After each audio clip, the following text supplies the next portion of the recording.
Okay, problem number 45 is a real brain teaser. Let's read the problem. It says f is a twice differentiable function such that f of a equals b and f of b equals a for two unknown constants where a is less than b. G of x is defined to be a composite function. F of x. If we're going to differentiate this, you can see we can use the chain rule.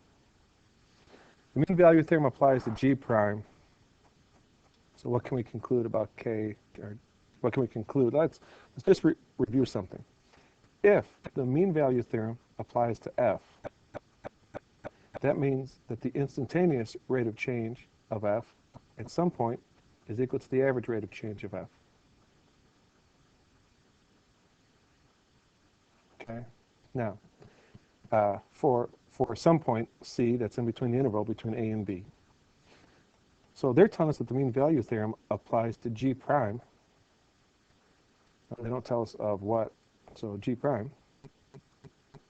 That means that the instantaneous rate of change of G prime, which is G prime prime of C, is going to equal to the average rate of change. So it'll be G prime of B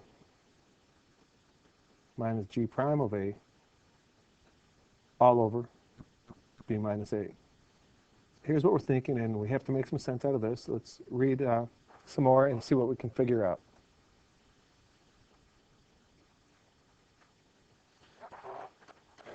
All right, so let us start by finding G prime of x.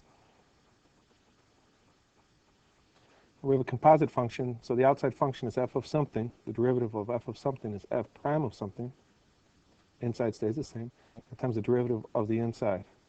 All right, let's see what we can do here. We're going to want to find G prime of A and G prime of B. And we don't really have number values, so just use those letters A and B as constants. G prime of A is going to be f prime of f of A times f prime of A,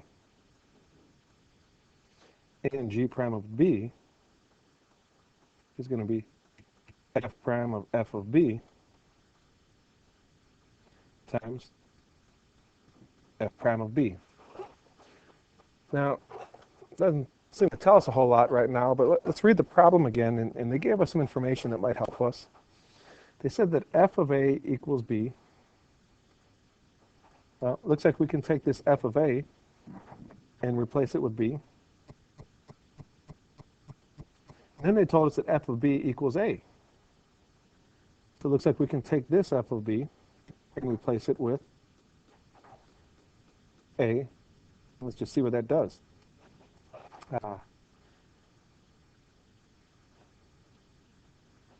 So we can say that G prime of A is equal to f prime of B times f prime of A, and G prime of B equals f prime of A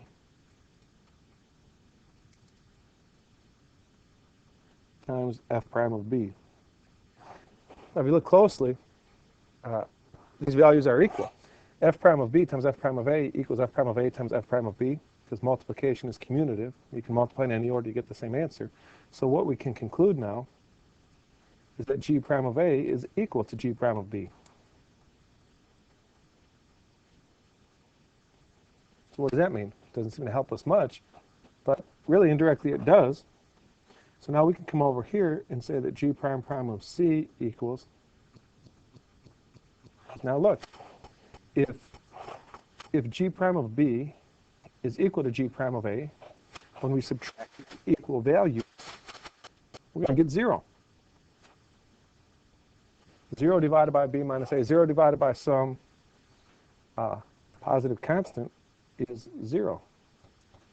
So G prime of C equals 0. In this case, I think they were using K, so G prime of K equals 0. Let's see if that helps with anything. What can we conclude? It looks like we can conclude here that G prime prime of K equals 0. Option B. Wow. That was a brain twister. Hopefully you followed along and were able to understand what was being said. That was a tough one to think of on your own.